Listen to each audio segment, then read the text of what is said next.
It's raining tacos from out of the sky.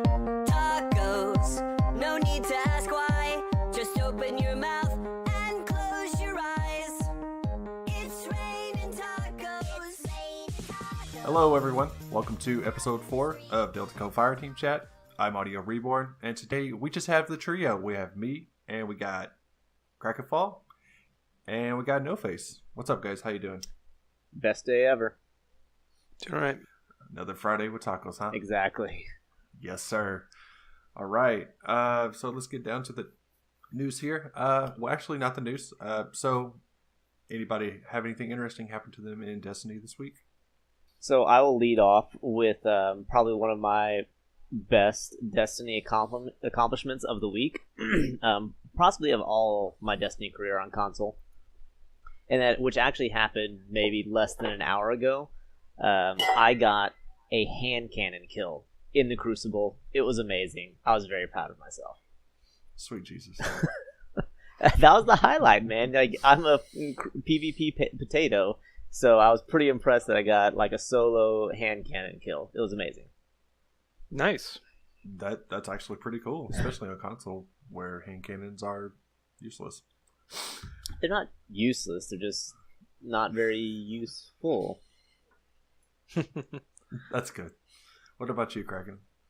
I haven't really been playing a ton of Destiny. I've been on PC, just because everything feels faster.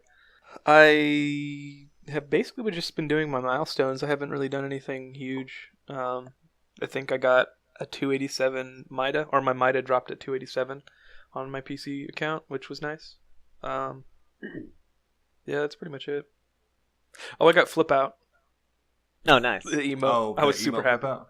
That's nice. I didn't have any exotic emotes, so that was nice. That's cool. As for me, man, I've just been mainly, again, playing on PC for the third week in a row. My console sits there all cold and shivering, just looking at me like, when are you going to turn me on? Like, but, I'm, just mainly on PC. Faction Rally, milestone, weekly, daily stuff. I started my Titan the other day. Sentinel feels great on PC, man. But other than that, that's about it. Not a whole lot going on from last week. It looks like we got faction rallies this week. Clarion Call, as I talked about a couple weeks ago, it actually starts on November 17th. It's going to go for 3 days. I'm assuming that it's going to be Friday, or probably Saturday, Sunday, and Monday, and then reset hits on Tuesday. So basically what it is, if you play with any member of your clan, you'll get double XP for everything that you do. It starts November 17th at 10 a.m. Pacific, and it stops on November 20th. So for those of you who haven't been jumping on the console, been living the PC life, now would be a great time to come back and play up us console scrubs. Yeah. Yeah, I planned on hopping onto some console this weekend. I'm actually planning on coming back. I mean, PC is the best way to get me playing Destiny, because console kind of frustrated me. We'll go into that, but once Curse of Osiris comes out, I'll be playing that on console. And I completely understand. I'm a PC gamer first. Destiny is really the only console game I've ever really played. So I completely understand how much nicer it is playing on PC. But for those of us who are too cheap to buy it on both systems, Yeah. Yeah. But like Kraken, I'll be playing Osiris on console as well, but I also have a group of friends that I play with on PC that I've known for a really long time. I play with them too. So I'll be playing it on both. Mm-hmm. Can I just talk about PC for just a second, and then we'll go on to the next thing? Hey man, you are in charge here. You do what you want. Well, I don't want to step on any toes here. It kind of goes into the next part of the weekly update, which was really the only gripe about PC that I had as somebody with a WoW background. In WoW, it's very easy to communicate with other players via there's in the main social areas, there's like a basic chat, and then there's whispers, of course, and then you have a clan chat. Why is none of that in the game? that's the thing. That's the main. Like, Bungie is so adamant about us being social with other people, and end game is the friend game. I get it, but we can't have that if you don't put those tools in the PC version. Like, even Xbox, you can just message other people on Xbox Live, but you can't do that on PC. It just doesn't make sense to me. Yeah. And I'm pretty sure that they're going to add that eventually, but it's probably going to be a very watered down version of what people really want, because they got to worry about toxicity and whatnot. So, but real quick, because I'm sure I'm not the only one who doesn't know entirely how this works. So, like on Xbox, you can go up to them and click your, I think it's the right joystick, whatever, and then interact, go to their gamer card, and basically add them as a friend, do all that sort of stuff. And it's not the most straightforward, simplest process, but once you know how to do it, it's pretty easy. On PC, what do you have to do? Like, if you see some blueberry that you want to send a message or add to your friends list or whatever, however it works, what do you actually have to do on a PC to do that? Is it just ridiculous? You can go to the roster menu when you hit, well, for me it's tab. So you hit tab and it opens up the guide. It has all the planets on it, and you go to the roster tab. And if on the left, you'll see everybody that's in the tower. You can just click on it. No way. Yeah. So if somebody leaves the tower while you're accessing the roster or something like that, they're just gone forever? Yep. Wow. As far as I know. Yeah. The literally no social whatsoever, except for clan. They're ruining the PC friend game. Well, I wouldn't say ruin. I'm pretty sure they're going to put it in there eventually, but hopefully. But as of right now, that does not exist in PC at all. That's crazy. I know, right? We just have to rely on third party, with Discord and TeamSpeak or whatever else is out there, Because you wouldn't be playing Destiny if you didn't have a third party app, right? Right. I've always been pretty antisocial in social gaming, so I can't really shed any light on I don't really have a perspective on that, but it does seem kind of restrictive. Like, you can't just because I've played multiplayer and public events where I helped someone out and they weren't expecting me to res them, and then they sent me friend requests. Now, being the antisocial person I am, I didn't do anything with that because I don't want to add a Blizzard friend, that I would have to then spend a bunch of energy on. This is sounding really this is sounding really bad, so I'm just gonna cut that off. But what I'm saying is that's the only way to reach out to people. There's no chat, there's no voice chat, there's no. What would be cool, because multiplayer, I know this would be resource intensive, but in multiplayer you can just join the channel, multiplayer channel, but in public events you can't, or patrol, right. It'd be really cool if they had just a patrol chat where you could just chill out and you're shooting stuff and be calling stuff out, and you can opt out of it or opt in. Bungie likes the opt-in system. Yeah, they'd be like, "Hey, shoot that plane in the air." Right. That's how he activated the heroic. I know. That would be because people don't. There are still people on PC, which I guess, it's only been out 3 weeks or something. But there's tons of people that don't know how to play public events, and I'm struggling to try and activate the public event before they finish it, and I don't always succeed. Right. And I know there's again, I'm trusting people on the internet who have told me this, but I know there's other games, first-person shooters, and I think that have proximity-based voice chat, which I have no idea how hard that would be to throw into code or anything like that, because I'm not that kind of nerd. But that's totally a thing. What's that? Yeah.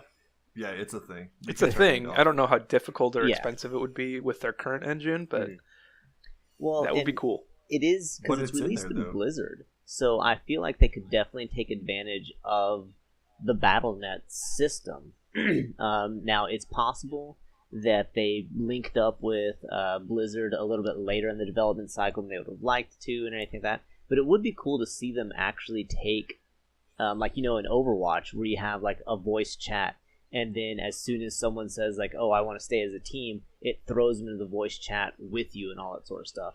So to see them take, and that then even if they log off, you can see who is in your BattleNet friends and all that sort of stuff. So it would be cool to see them take advantage of the BattleNet framework that's already there. And again, I think a big part of that was just time on the release, why they didn't. But general chat, I feel like that's a huge one that they could have done.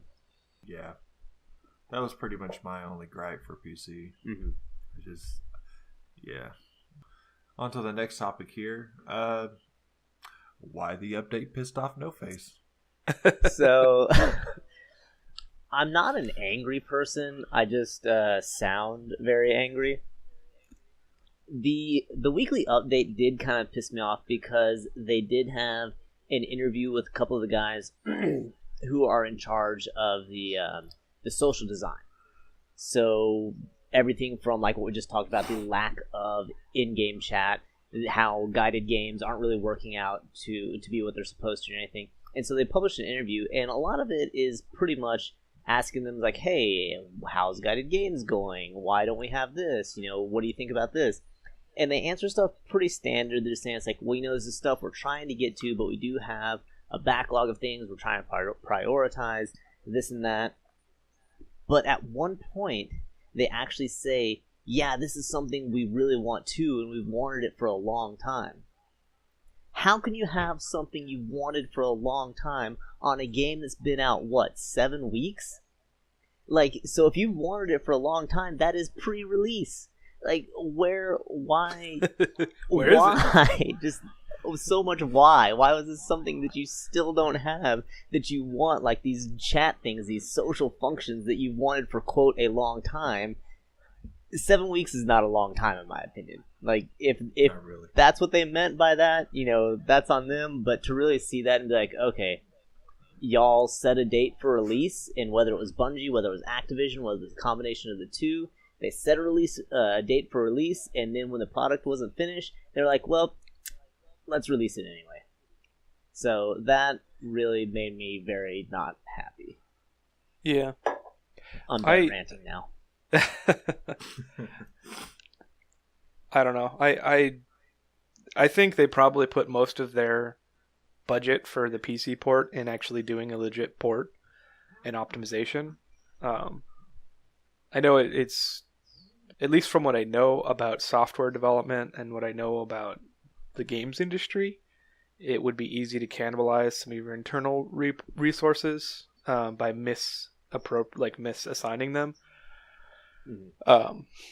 So I'm guessing that it just got the shaft in favor of doing the port and optimization. Right. I mean, they had to pay a third-party company to do the PC part of it. I think it was like, Vicarious Visions? Yeah, and Right. I'm okay with that. Because Yeah. hire somebody that's like, that's their strong suit. So that's They really did cool. But a fantastic job too. Mhm. PC is like, I'm not saying that like PC is better, but I'm just saying like it's the same game. It's literally the same game. It's just on PC, and they took some time and they gave it some TLC, and they really did something good for just the PC side of gaming in general. So my hat's off to them, and kudos for real, because it's just so good. yeah. Yep. And so this is going to be kind of tangential, but I think it goes a lot into Bungie's mindset when it comes to development, because I've read several articles about how in the tech industry or especially the games industry, they have like the crunch, which is like, oh, we've set this release date, and so 90 days before that, no one sleeps. We're just developing and doing everything, and people are living at the office, and Bungie is very much so against that, which I applaud. I think that's great. It's definitely way better for the health, the mental and physical health of their employees and everything like that. But if they're going to work like that, and I think they should, they need to have more reasonable release dates, expectations. If you're not going to let your employees work, 200 hours a week, because it's, there's not that many hours a week, but whatever. If you're not going to let them work that much, that's fine. But you also need to realize, well, we're scaling back the number of hours everyone's working, so let's have more realistic expectations for when things will launch and stuff like that, instead of releasing kind of half-baked, polished turds. whatever. Not that, I mean, I love Destiny 2, but that's kind of how it feels. It's like there's a lot of stuff that they just didn't, they polished it, but they never really got it together like it should have been. Yeah.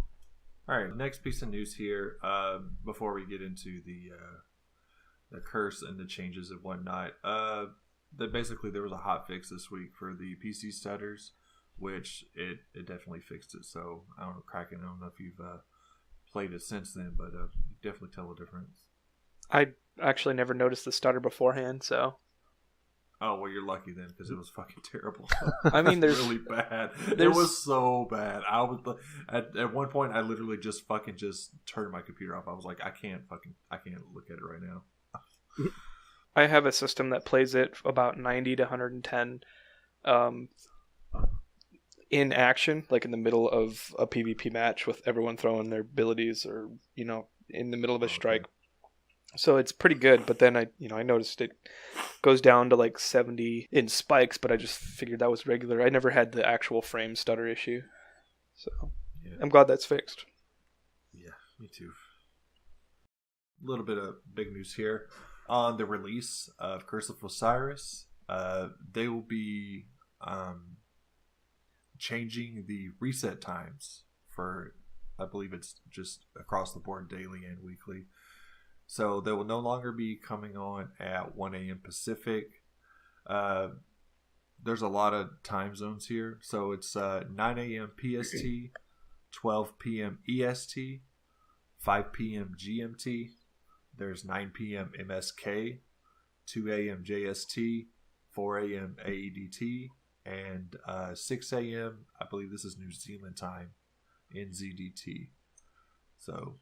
yeah, so if you're wondering where those numbers are coming from, basically think about it like if it's confusing you that the reset's changing. Think about it how, for the D2 release, how it was released at like midnight on every continent or whatever the first time zone was. That's basically what's happening for the weekly reset now as well, because they were running into issues where one half of the country was still waiting for the weekly reset and anything like that, and the other half of the country was getting the DLC and all sorts of stuff. So they're just trying to streamline it and make it a little simpler, so that the releases will always happen at the same time as the weekly reset, which I think is a good thing personally. Cool. Sounds good to me. Yeah. All right. This week we had faction rallies. I pledged New Monarchy. The only reason I pledged New Monarchy was because of shaders. Literally, that's it. I just wanted those sweet gold shaders.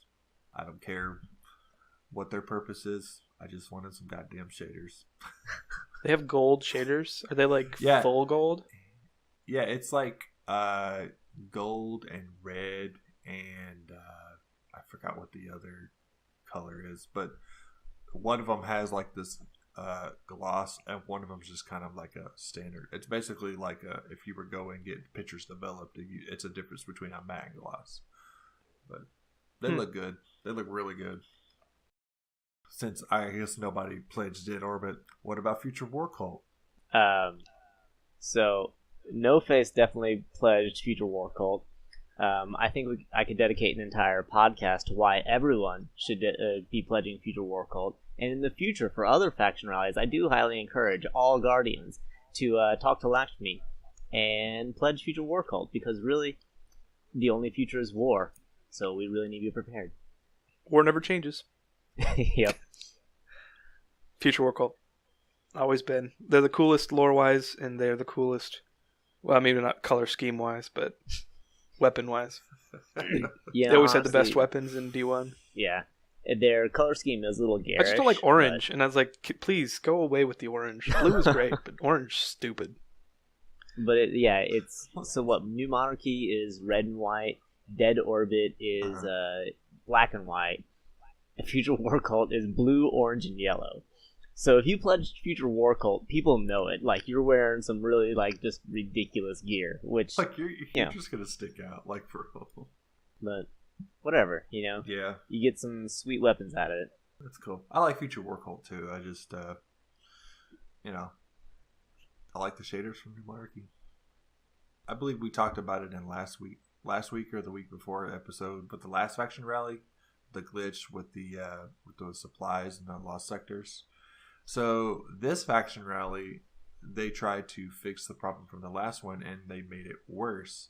So there's this thing called the token cave, quote unquote. So basically, it's a glitch in the system where you go to the EDZ, you go to the Winding Cove, I believe. It's at the bottom. So basically, when you spawn in, you go like a slight northeast, and then you just jump. You'll see this big mountain of rocks. You just jump down into it. You go in, kill all the baddies, even kill the big guy. And what it is you loot the chest, and if you look up, you'll see a ledge.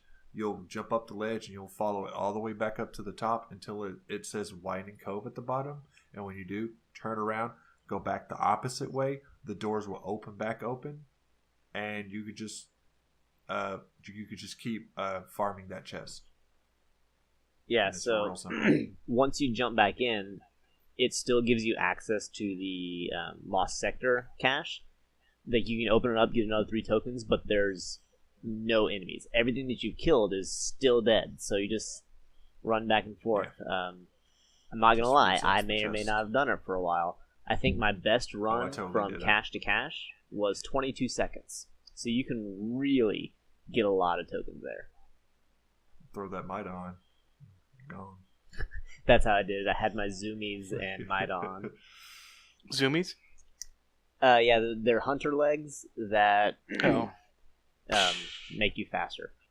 I thought those were those shoes with the wheels on it. So the stompies. Stompies. I don't know why I said zoomies. Stompies. Wow. Yeah. So edit that out. Don't make me sound dumb. Nope. This podcast is very loose today. This podcast brought to you by Zoomies, the no-face kind. Dude, if we can get sponsorships out of that, let's do it. Yeah, for real. All right, so this next segment I just put in here myself. We don't really talk about clan stuff a whole lot, so I just wanted to kind of go around the table here and just I wouldn't say the best memories, or just share some good memories that you've had with like other clan members in general. I guess I'll go first. So this is actually Krakenfall. You were a part of this one. Oh, cool. This was back, I believe, is when the Taken King first came out, and we were playing Iron Banner, and I believe that it was what's the one where you get the thing and you take it and you dunk it? Rift. What's that called? Rift. Yeah, we were playing Rift. And actually in that video that you made for the end of Destiny 1, that clip is in that video. Oh, the clan video? Yeah. Yeah. But what's cool about it is we were on that Taken King map, and it was fun. It was just so crazy how you made the clip and I made the clip at the same time, and you put, I don't know if you put mine or if you put your version in it, but I just thought it was funny how like there's a clip from my perspective and then there's a clip from your perspective at the same time.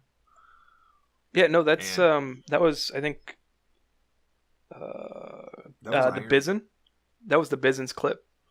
I was in that match with you, but yeah, the Bizen was following you as you dunked.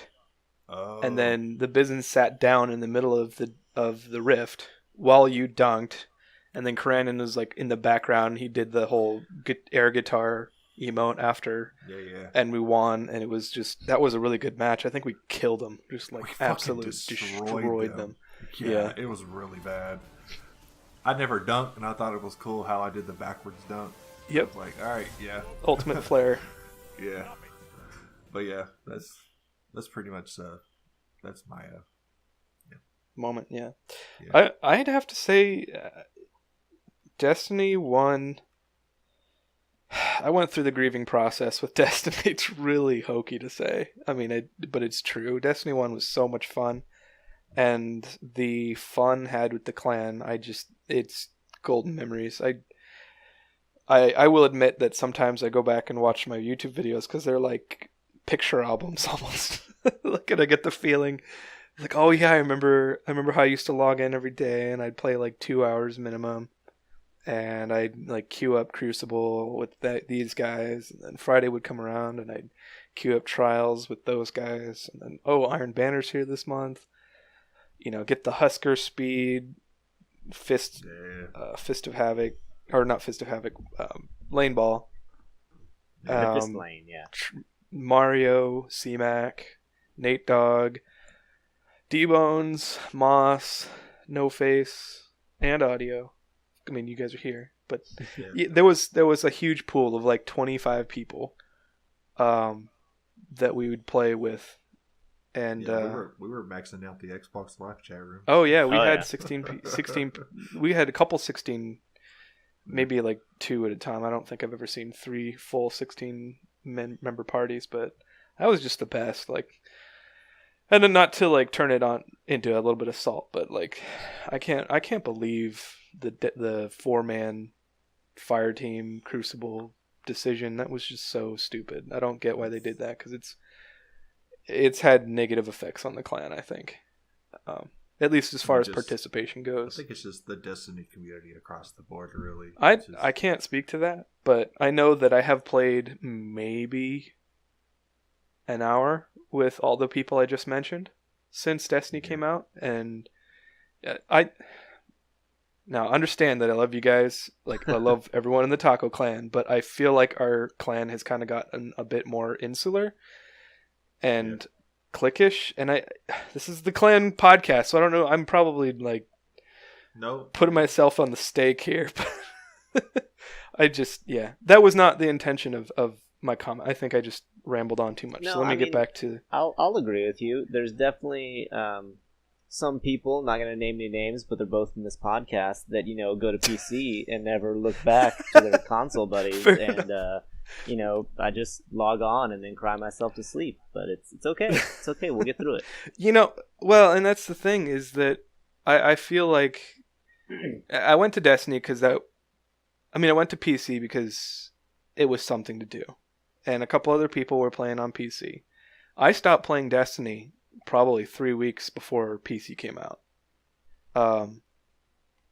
And that's because I'd log in and nobody was on. Yeah. No, and if they were, it was one person. Like, I played with Mario a couple times solo, just him and me, and he didn't have a mic because he was, couldn't be on mic, and so I played with him, but that wasn't very fun. I mean, Mario was great, and I love playing with him, but the game just, I don't know. I understand what you're saying, because I actually said this, I want to say, in episode 1 or 2 of the podcast, is that we really like this game, and what we don't want to see is, like, there would be... So just across the board, those were like 4 million people online at the same time when it first came out, and now we're down to like 700,000. And our clan has done the same thing. It's not that people aren't active, but we're never online as a big group together anymore. I mean, you just look at like 100 pages and things like that, and you'll see 1, maybe 2 raids get posted a week, maybe. And I mean, so you kind of get in your regular group because those people will be on at that time, and otherwise you just don't see anybody else on, and it sucks. Yeah.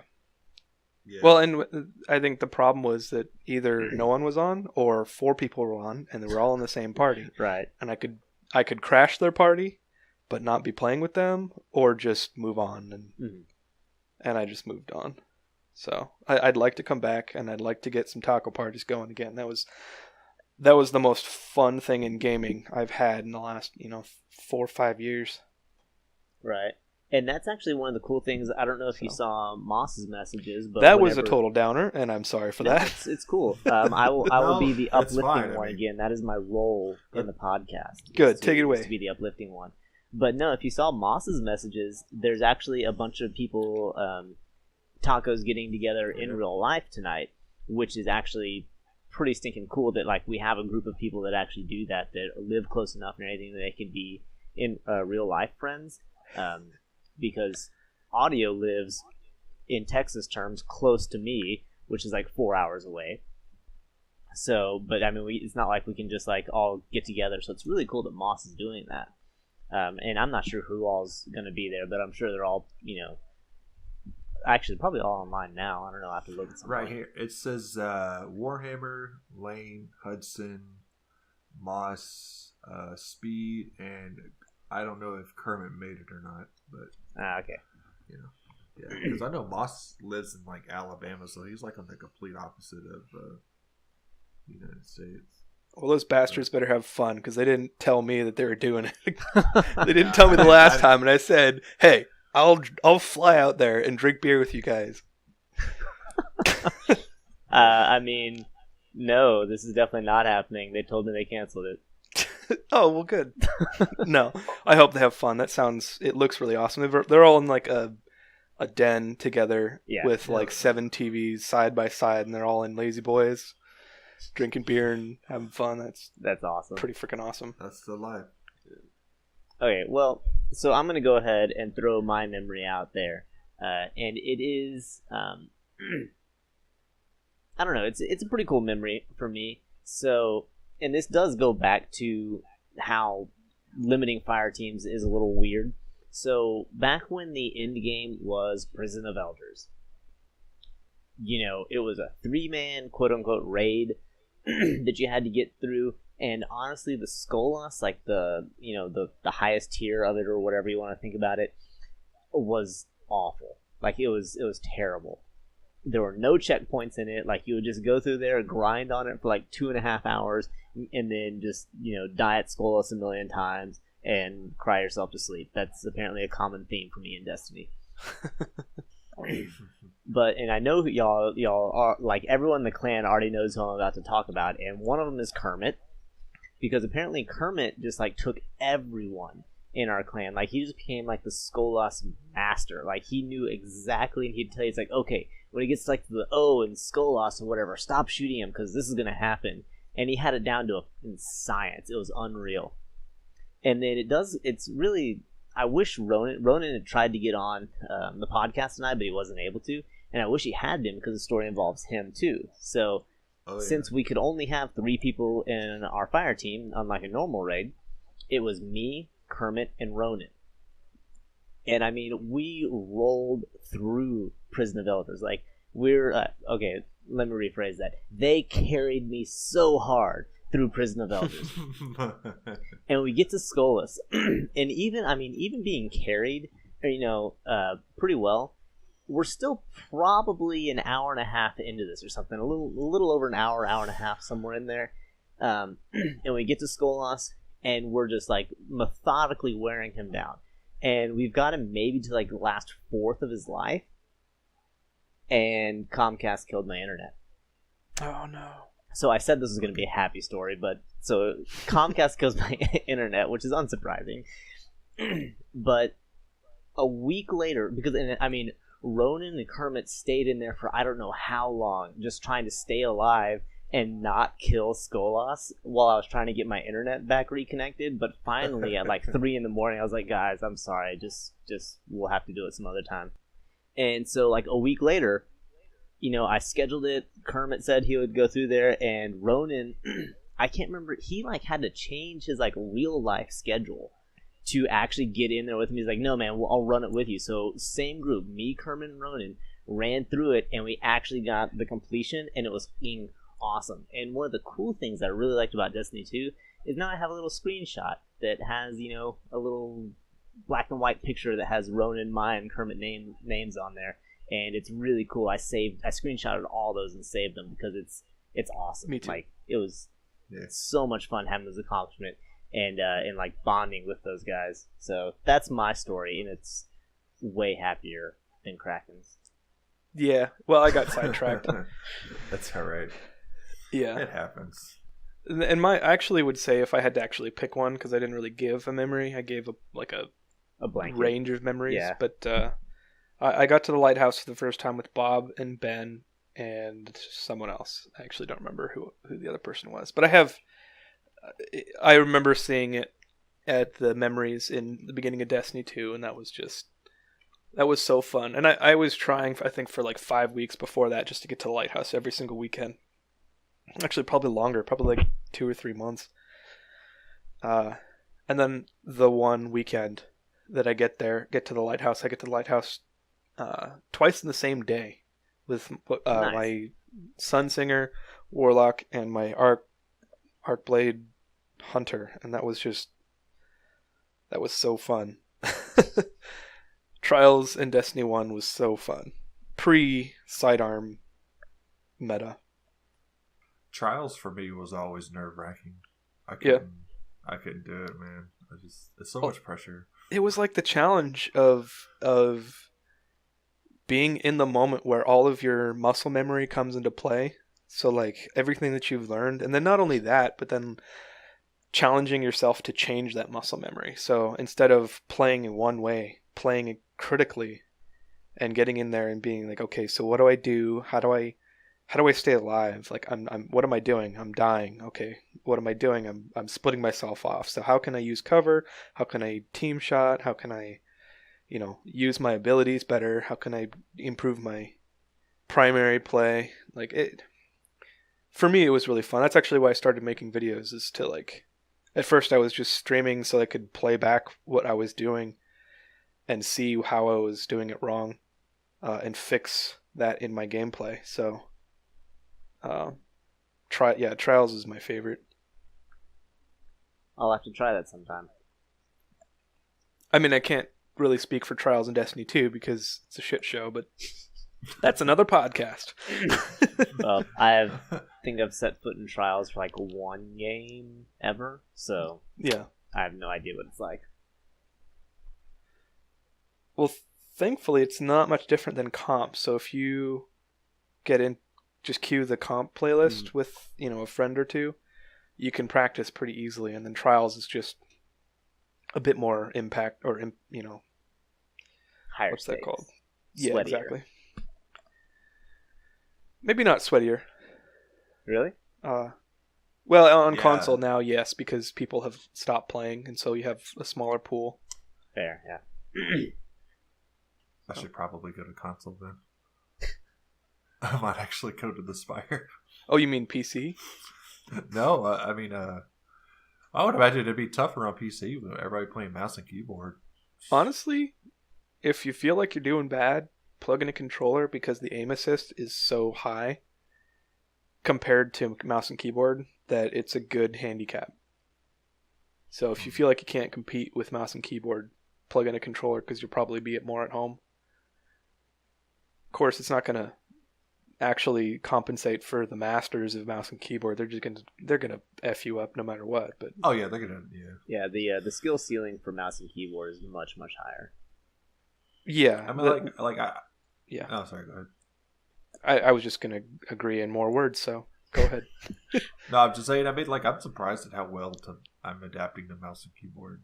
Like, I didn't think I was going to do this well, but I haven't touched the controller at all since I've been playing it. So I'm kind of sticking to it,